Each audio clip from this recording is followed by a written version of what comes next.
What's up everyone, welcome back to the channel and to another weekly 3D model. This week we're going to be making a hot air balloon.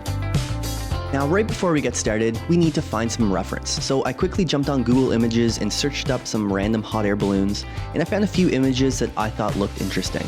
I wanted to take different parts of these pictures and incorporate them into my model. Oh, and just before we get started, if you like these types of videos, don't forget to subscribe to the channel to see more random weekly 3D models. And this full video in a real-time pace will all be uploaded to my Patreon page, along with all of the working files. So if you want to see any of that, it will all be available on my Patreon, which you can find in the link in the description below. So once we had some reference images picked out, we can jump into Maya and we can start blocking out our main shapes. Alright, so to start things off, I thought I should start off with the main balloon as the first shape. So we're going to start off with a sphere, and I can start blocking out what that balloon looks like. So what I decided to do was change the subdivision axis to reflect the amount of sides that I want on my hot air balloon. Now I didn't plan this out that well because I originally was just planning on adding a plain color to my balloon, so the amount of sides wasn't really important. But near the end of the project, I thought it would look cool to add vertical stripes on each part of the balloon.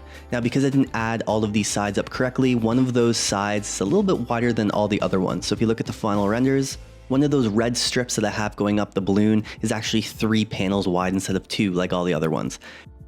And that's simply because I didn't add my subdivision axis amount correctly, since I wasn't planning that. So I thought I would give a heads up now, if you're blocking out your main shape, make sure that you add the correct amount of sides depending on how you want to texture your hot air balloon. And once that sphere is in place, I can simply use my soft select brush to start modifying the sphere to give it more of a balloon shape.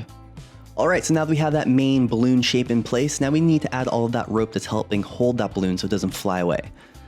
Now I thought it would be cool to add some seams, so basically it looks like the balloon's kind of bulging out a little bit from the rope that's helping hold it down. So what I'm going to do to create this effect is just simply duplicate the same sphere balloon shape over again, and I can use that second shape to select all of those edges around the balloon, and I can just give them a small bevel. Then I can go ahead and delete all the other faces, so I'm left with basically an outline of where all of those seams are going to sit. Once I have all those lines in place, I can go ahead and give it a small extrusion to give it some depth, and then using my multi-cut tool, I can add some supporting edges along the top, so when I hit 3 on my keyboard and smooth it out, it helps to retain that shape. Alright, so now we can jump back to that first balloon shape we created, and we can start adding some edge loops vertically down the balloon. Now this is going to be some edge loops that are sitting in between these pieces of rope, and I'm going to scale them outwards a bit afterwards to create a small bulge. That way it just looks like the rope is really holding this balloon tight, and the air is making it inflate a little bit just past where that rope is sitting. Hopefully make it look a little bit more realistic. So next I can go ahead and double click all of the other edges on my balloon. I can give them a very small bevel. That way when I hit 3 on my keyboard and I smooth out this object, it's going to retain a hard edge on all of those seams. And that's exactly where those pieces of rope that we added earlier are going to be sitting. So hopefully it's going to just look more realistic. Now, like I mentioned earlier, we can go ahead and double click all of those other edges that we already added to our balloon, and we can scale them outwards a tiny bit, and that's just going to create that small bulge effect. And just like that, we have our main hot air balloon shape. Alright, so next up is adding a very small torus that's going to act as some thin piece of wood, and I can scale that down and fit it on the very bottom of my balloon. Now I am using one of these references as my main reference, so I am taking a lot of ideas from this image that I found online. I really liked how it looked and a lot of the features of the hot air balloon. So we're basically going to create that piece of fabric that sits right below the hot air balloon, similar in our reference photo. So I'm going to insert a cylinder, I can scale that down and align it with the bottom of my hot air balloon. Now I want the amount of edges on the outside to match with the top of my balloon. That way I have the correct amount of points. I basically want them to match up with every piece of rope that I have that's looping around the top of my balloon. So I'm just going to make sure my edges are accurate, and then I can grab some of those vertices and I can drag them upwards to make a pointy effect on the top of the cylinder. And later on, what we're going to do is just add some pieces of rope so it looks like they're looping through all of these points and attaching it onto that torus that we added into our scene. Now I'm not going to worry about getting it perfect right off the bat, I just want to roughly block out these shapes and get them into place. We can always come back to them later on and refine them. Alright, so next up is creating the small basket that holds the person that's actually using this hot air balloon. So what we're going to do is start off with another cylinder. It's going to act as a piece of wood that goes between my basket and the top hot air balloon piece. Basically, it's going to have some ropes that are attaching to all of these pieces. And then I can add a cube into the scene and start blocking out that main basket shape.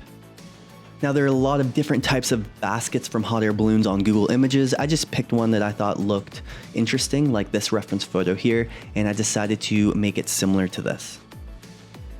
Now this basket basically had one large black rubber piece on the top and one on the bottom, so I'm just going to basically recreate that. I'm going to add in one cube. I can buffle out those edges to round them out to create that rubber top piece, and I can just duplicate that and drag it downwards to create the bottom one as well.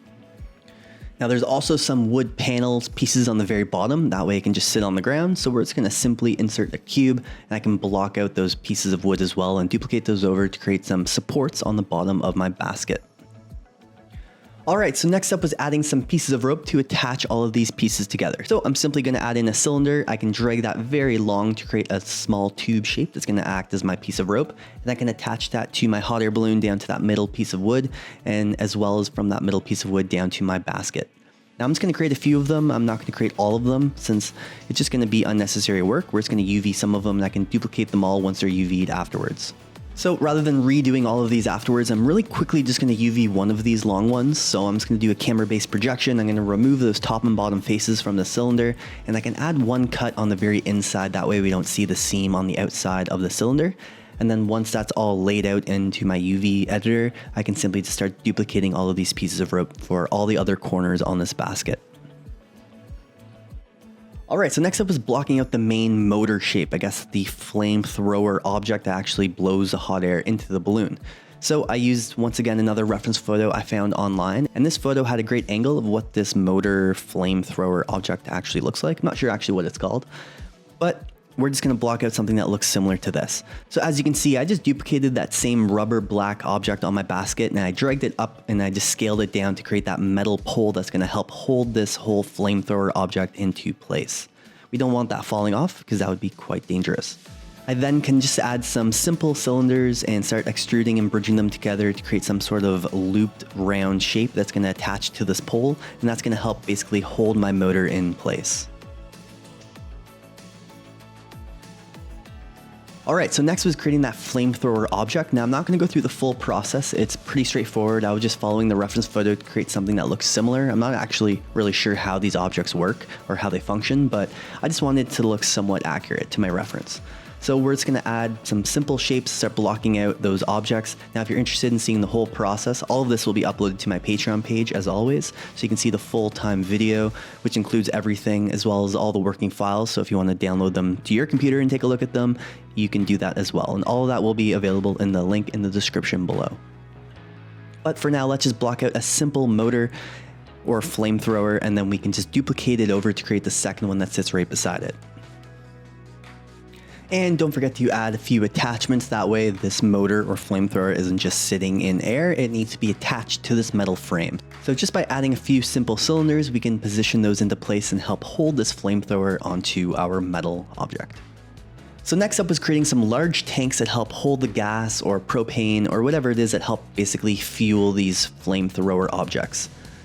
I'm pretty sure it's propane, but I'm not exactly sure. So once again, I'm just going to follow my reference photo and create something similar to this image. Now, right before we do that, we do need to add a floor because we don't want to fall through our basket.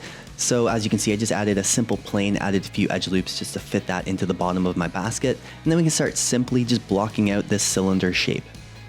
So by the looks of it, it seems like there's one large, basically propane cylinder shape that sits inside of this padding that sits basically around it. So that's all I'm going to do. Create one main cylinder shape for that container, the propane tank that actually sits inside, and then a larger basically rubber one that's going to sit outside to basically protect it and help hold it into place.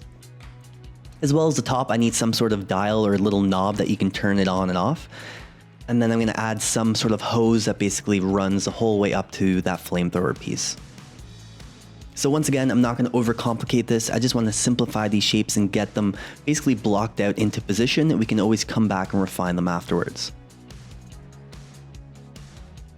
And then for the rubber tubing that basically attaches this container to the top flamethrower piece, I'm just going to simply use an EP curve tool and draw out a few points in the line of a curve, and then I can turn that into a sweep mesh and just basically wrap it around my rope so it attaches from one end of my cylinder to the top flamethrower object. Alright, so next up is creating all my tiny pieces of rope. Now we're going to just simplify this. I don't want to spend too much time actually using a curve tool and wrapping it around each one. We're just going to use small little toruses, and we can position those right where we want to attach all of our rope pieces together. So we're basically just going to fake it. So as you can see, I'm just going to use a torus, scale that down nice and small, and start positioning it on the bottom or the ends of my rope pieces where they attach to the other objects. That way it looks like the rope is all tied up in basically like a knot, like a bunch together. Once again, just faking it. We don't have to worry too hard about making it look perfect. We can always come back and refine them and mess around with these rope pieces afterwards. I just want to more or less get everything into position. Alright, so if you take a look at the reference photo, you'll see these tiny little bags, and I believe they're weights to help keep this basket from floating away too much. So they're little like weight bags, more or less. I think so, at least. And that's what we're going to recreate. So I'm going to do this by using end cloth. Now we're going to go over this very quickly. Once again, if you want to see the full process, it will all be available on my Patreon page. So all I'm going to do is select my sphere, and I can turn that into an end cloth. And then all I need to do is select a few of the vertices on the very top and add a transform constraint. That way when I hit play on my timeline, it's going to drop this whole bag, but it's going to basically hold it on the very top. And that's basically what I want to recreate, that same look. Now you can mess around with the gravity settings depending on how heavy you want your bag to drop, or how many basically folds and creases you want in this whole bag object. And once it's in a position I'm happy with and it looks like a nice droopy looking bag, I can simply just duplicate this to create all the other ones on my hot air balloon.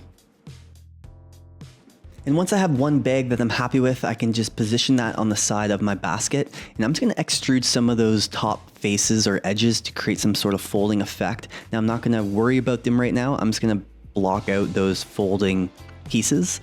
But we're going to separate them from the object later on and add some thickness so it looks like the fabric is nice and folded over. We're also going to add some small toruses to act as some rope that's basically tied on the end of this bag. And then we can attach it onto the side of our basket, similar to the other rope pieces that we created up above. And once I'm happy with how one of those weighted bags are looking, I can go ahead and start duplicating a few others around the sides of my basket. I also like the idea of the bunched up rope that I saw in my reference photo. So once again, using the exact same method, I'm going to use an EP curve tool, draw out a few points into the shape of a curve or into the shape of roughly what the rope looks like. And I can turn that into a sweep mesh and then attach that onto the side of my basket. I also thought it would look cool having a cloth that was just hanging over the side for some reason. So once again, just using an end cloth, I can turn a plane into an end cloth and press play on my slider and drop it onto the side railing of my basket. And I can just keep dropping it and play around with those gravity settings until it drops into a position that I'm happy with. And then I can even use a soft select brush to modify that cloth. So once I'm happy with this position, I can position it on the side of my basket, and hopefully this will just add another object to the scene and make it interesting to look at. Alright, so I went ahead and created a small ladder on the side of my basket, and that was pretty straightforward, just a simple cubes and a couple cylinders, and I just duplicated some of those rope pieces we created earlier just to attach those step pieces to the side of my ladder. Now in one of my reference photos, there was that banner that was attached to the side of the hot air balloon that was basically just blowing in the wind, and I really liked that idea and I wanted to add that into my model. So I'm just going to add a simple cylinder, delete the top and bottom faces, and use those side faces as that banner so I can start scaling it and positioning it around my hot air balloon. Now what I'm going to do is just wrap it in between those rope pieces that's holding the balloon in place, so I can basically fake it so it looks like it's tied in there and basically blowing in the wind. So we're just going to continue playing around with these vertices until this banner is in a position I'm happy with, and then we can move on to a few other things. So at this point, majority of the objects are in the scene. Now we just need to start adding some more objects to it to make it look more interesting. And I thought adding a bunch of rope would make it look more interesting to look at. So very similar to all the other rope pieces, we're going to use an EP curve tool, and I can draw out the points of some rope, and I can turn that into a sweep mesh and hang it over the edge of my basket. And I'm just going to basically repeat this process for all the other ropes in my scene. I'm also going to add a few tiny rope pieces where those bundles are that are all wrapped together. That way it looks like a tiny little pieces waving off in the wind. And hopefully these tiny little rope pieces will make it look a bit more fun to look at. Alright, now we were basically wrapping up the modeling, and I noticed that there was two things that I missed and two small details I wanted to add. The first one being a handle on the bottom of that flamethrower or the motor. So there needs to be a way for the person to basically angle the flamethrower or the flame. And I noticed in my reference photo, there's a tiny little handle on the bottom. So we're just gonna block out a very small handle, and I can basically position that on the bottom of that object. And the second small detail was just a buckle or some sort of object on the strap that's helping hold that propane tank into place. Right now there's just a simple cylinder that's wrapped around the padding, but I want there to be some sort of object that acts as some sort of buckle. Now we're just gonna simplify this extremely. I don't want to overcomplicate this since you're barely gonna see it, but it is a tiny little detail that I think would go a long way.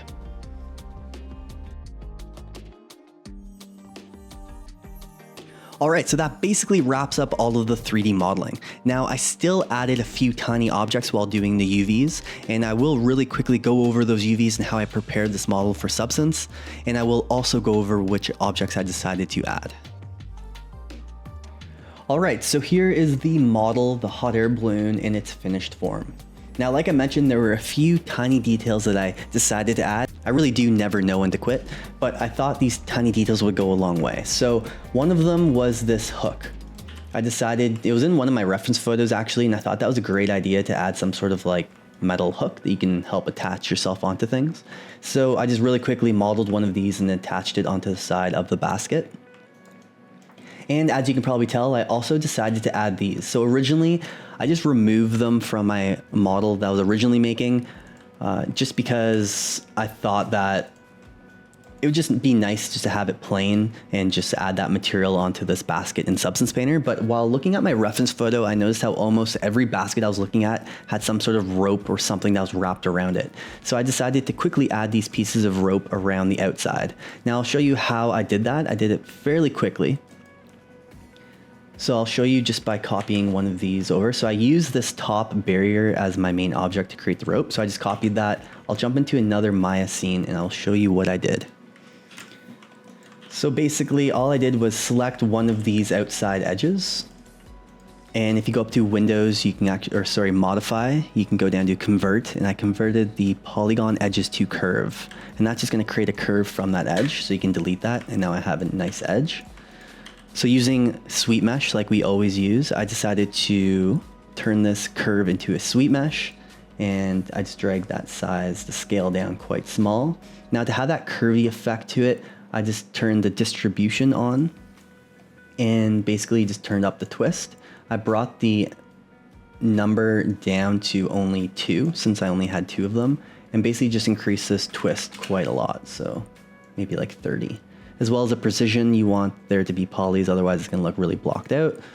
And then you can change around the scale profile or how tight the object is to itself. So let me show you, I can scale that. And I basically just mess around with these settings until it was in a tiny little rope position similar like that. And then I basically just put those down the side of my basket. Just add a little bit more detail. I also went through and made sure to rotate these little bags, these weighted bags that we have. That way since they're all sharing the same space and they're the exact same shape, I didn't want there to be a repeating effect on all of them. So the waves do look different from one another, and they do look like they're individually different. Even if later on Substance I decided to add like a label to it and they're not in the exact same spot, it actually looks like they're all unique. So that's just one little tiny detail I added. I also decided to add some small rivets into this piece. So it was originally nice and straight, and I thought it just didn't look as realistic. So all I did was select one edge in the middle of all of these. And then using my soft select brush, I can just select it and I very slightly scaled it inwards to create a small ripple effect. That way it looked like more like a cloth material. So there's just 2 small details I added, or a few of them, as well as this ladder. I just scaled it up a little bit so it looked a little bit bigger and played around with the proportions. But that's basically everything that I did for the modeling. Now when it came to those UVs, I decided to split this thing up into 3 different groups for those 3 different textures that I had applied. Now, no reason why I decided to go with 3, but I just thought it would be fitting. So I broke it up into the first group being the top balloon shape. Now, as you'll see, the full real-time video along with the full UV mapping process will be uploaded to my Patreon page, and you'll notice in that UV mapping process, I originally just decided to split this thing up into 2 different groups rather than individual pieces. I really didn't know how I wanted to go about it. And later on, I just thought it'd be cool after doing some Googling of hot air balloons. I liked the idea of having some striped colors going vertically. So what I decided to do after was just add one cut down each one of these. So I split them up into two. I didn't want them to be too colorful, so every two of them is basically cut up, and that gives me all of these pieces. So they're all just so I can easily add some colors later on when we jump into Substance Painter. Now, one thing I did mention at the very beginning of this video was the amount of size or subdivisions that you have on your cylinder.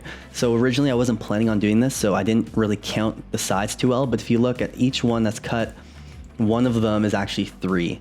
And yes, that drove me insane, and I almost went back to redo it, but I just didn't have a lot of time this weekend, so I just decided to keep it and do some renders, angling it off so you didn't really see the 3 stripes and it wasn't so obvious. But that's one thing. Just count your sides. It's going to save you so you're not done your whole project and you're like, oh shit, I actually messed up. Anyways, so like I said, I decided to cut those into their own UV shells. That way, applying those colorful materials later on in Substance was very easy. All right, so the second group was basically all the rope pieces in my scene, as well as a ladder. And yeah, basically just all the rope and the motor itself as well. So I just decided to split this off into one group. A lot of these rope pieces are actually overlapping each other and sharing the same UV space, which made applying these rope materials very easy in Substance Painter. Now, one thing you will notice when we go into the texturing is I did move around some of these pieces quite drastically just to wrap around these bars, and it ended up stretching some of these UV shells a little bit. So originally I was getting some stretching in the material, and I had to jump into Substance Painter later on and I had to jump back into Maya and just split apart. So originally, for example, these corner pieces, they were all sharing the same UV space, but because some of them were stretched, I had to move them over and had to basically fit them in different spots. So some weren't stretched and they did look different from one another. Now, you could honestly spend much more time on these rope pieces and make it look a little bit better. I just really did it quickly, so you can wrap it in better so it looks like it's actually one continuous rope piece and you're not just kind of faking it as much as I did. All right, and the last group and texture in my scene was everything else. So basically the basket along with those large propane tanks. And that's pretty straightforward. I did make sure that this large shell on the outside of my basket was straight. That was important since I wanted to have that pattern, that like basket knit weave pattern, and it needed to be straight to have that look realistic. And yeah, that's basically how I set up this hot air balloon for Substance Painter. So once again, split it up into 3 different groups. There's only 3 different textures applied. And that way later on in Substance, you'll see in my texture set list, I will have the 3 different textures that I've applied set up there. So I can easily just jump through these and add materials to them. All right, so let's export this hot air balloon. Let's jump into Substance Painter and we can start texturing. All right, so now jumping over to Substance Painter, we can go ahead and load in our FBX file from Maya. And if everything looks correct, you can go ahead and bake out those textures. Now, when it came to the texturing, I didn't have anything in mind. I wasn't really trying to go in a certain direction. I was more or less just jumping into it and just winging it along the way. So bear with me as we go through all of this texturing and we apply some materials to these objects. Now, I did do a quick Google search to figure out what these hot air balloons are made of, and a lot of them are nylon. Now, Substance comes with a nylon material, but to be honest, it just didn't look that great in my opinion. And I thought we would just keep it very simple and add some simple fill layers as all of the colors for that main balloon shape, rather than using a specific material that they tend to be in real life. Now, of course, that nylon material would look great if you're up close viewing it, but we're not going to see it very, very zoomed in up close. So to be honest with you, I just decided not to use nylon and just use a random fill layer as those colors. All right, so like I mentioned, we're going to start adding a few fill layers and adding some colors to each one of those UV shells that we used on our balloon. So I just decided to use the first colors that jumped to my mind and assign those to those pieces. I also decided to use red as that banner material as well.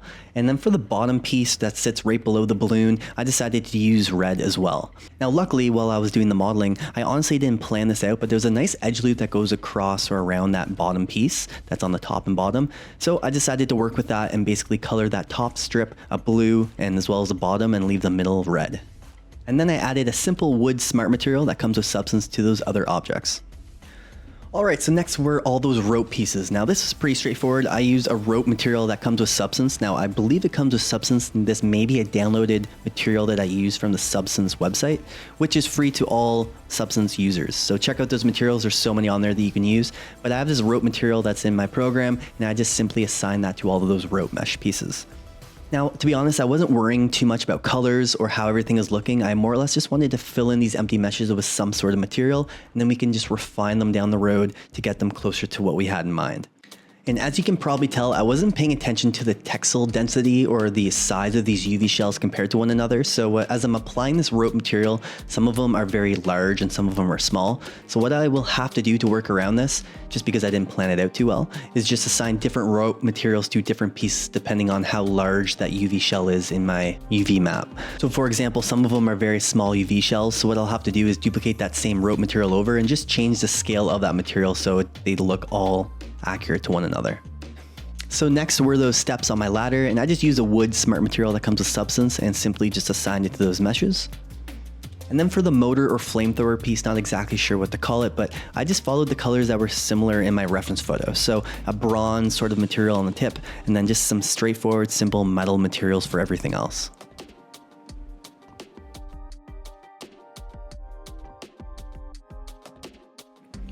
Alright, so next was the main basket shape. So I downloaded a material on the Substance Source website. It's some wicker weave pattern, and I thought it'd be perfectly fitting for this basket. And it would also just make my life super easy. So I'm just gonna apply this to this mesh, and then I can just tweak some of those colors to refine it and change it to exactly what color I had in mind. And then for all the rope pieces, similar to the rope pieces we made earlier, I'm just gonna use the exact same material and assign it to those meshes as well. So next were those top and bottom black rubber pieces. So I simply used a rubber tire smart material that comes with Substance, and I can just simply assign that material to those two meshes. Alright, so next up were those weighted bags. Now this, just in my head, seemed like a fabric-like material, so I just decided to use a fabric material, one of those base materials that comes with Substance, and assign it to those meshes as well. Alright, so next up were those large propane tanks, and I just followed my reference photo for colors and inspiration. I just didn't really know what to do with these, so I kept it very straightforward. I used a black rubber for the hoses that go up to the flamethrower or motor piece above.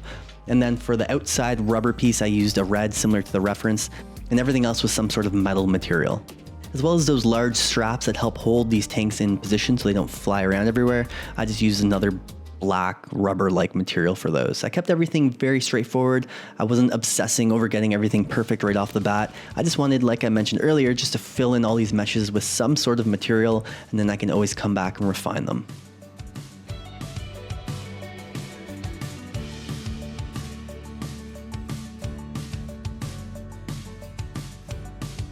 Alright, so now that all of our meshes have some sort of material on them, we can start refining things and adding a bit more detail. Starting off with the very first texture set in our texture set list, which is the balloon. Now it's looking obviously very plain right now, so I'm just gonna add a fill layer. I'm gonna turn off all those channels so it's only the roughness channel that I have affected, and I can add some sort of texture onto that roughness to give it a different sort of roughness material texture on the whole balloon shape. So when you see that reflection, you see some sort of grunginess to it, and it doesn't look so clean and perfect. And I'm also gonna add a little bit of dirt, so I'm gonna add another fill layer, and using a masking effect, I can drag on whatever grunge or dirt effect I want, and I can alter the color of it, just so there's a tiny little bit of black grunge or dirt on top of it as well. We don't want it looking too clean. And same thing goes for the basket and really everything else in the scene. I want to add some more dirt and grunge and not make everything look so pristine and clean looking. So we're going to add a few fill layers. I can add some different masking effects and slowly build up those dirt and grunge effects. One important thing I want to make a note of is not just going off with one dirt and grunge and just like really dragging up that slider so it looks really dirty and grungy. I find you get much better results if you slowly build them up. So adding some dirt and grunge, very, very small amounts of it that you can barely see. But when you start applying those layers and start building up that dirt, you tend to get much more realistic results. Some that are more glossy, some that are more rough, and some that are just black, and some that are more white. So when you start adding up those dirt and grunge effects, and some have different roughness values and some have different colors, you start to get a realistic look. So when it comes to dirt and grunge, I always say just work very slowly and slowly build up those dirt and grunge effects, and you will most likely get better results in the end. Alright, so now it's time to jump into the renderer and see how everything is looking. Now what I do here is just remove the ground plane and I just remove the background environment color. So I just choose a clear color. That way it just allows me to look at these colors a little bit more clear and I'm not distracted by that background. And one thing I usually mention to people is change your environment lighting to more of a studio light. That way you're seeing the true colors. You're not being affected by the other color light source in the scene. But in this situation, since it's a hot air balloon and it's going to be in the sky and most likely it's going to be lit from the sun or from an environmental light source, I just decided to leave the panorama environment map that Substance just presets for you. I thought it'd be fitting with that yellow hint from the sun. I just thought it would be fitting since it's basically used outside anyways. Using an outside light source would just be fitting for the model. So I kept the light environment map the same. And then at this point, it's just a matter of zooming in and looking at things and starting to tweak your materials until they get a little bit closer to what you had in mind. And that's basically what I do from here on to the end of the video, is just start adjusting settings and start tweaking things so they just look a little bit more accurate to whatever I had in mind. Now, one small detail that I did notice was that banner that we have, the red one, it's just looking too flat and I wanted to add some wave effect. So I'm going to use a smart material, that flannel material that comes with Substance Painter. I can just steal that folding effect out of it and just apply it to my banner. That way I have a nice folding, wrinkly effect and it looks more like a banner material rather than just so flat. So at this point, it's just a matter of jumping in and out of the renderer and just continue tweaking things. I did end up adding a small little label I found on Google Images just for those tiny little weighted bags, just to add some sort of graphic on the outside. And then I just added a little bit more wear and tear to all of the objects. But that's basically everything. That is the whole 3D modeling and texturing process that I did to create this hot air balloon. I really hope you guys enjoyed this week's video, and if you did, smash that like button and don't forget to subscribe to see more random weekly 3D models. Also, as always, all of the working files along with a real-time video, which includes the full UV mapping process, will all be uploaded to my Patreon page, which you can find in the link in the description below. I'm also planning on doing a lot more live streams for my Patreon, so if that's something that also interests you, check out my Patreon page. I will be uploading more tutorial-based videos down the road as well, so lots of new content to come. And a really big thank you and shout out to all of my Patreons. You are all amazing, and I really can't thank you all enough. Once again, thank you all for tuning into this week's video, and I will catch you in the next one.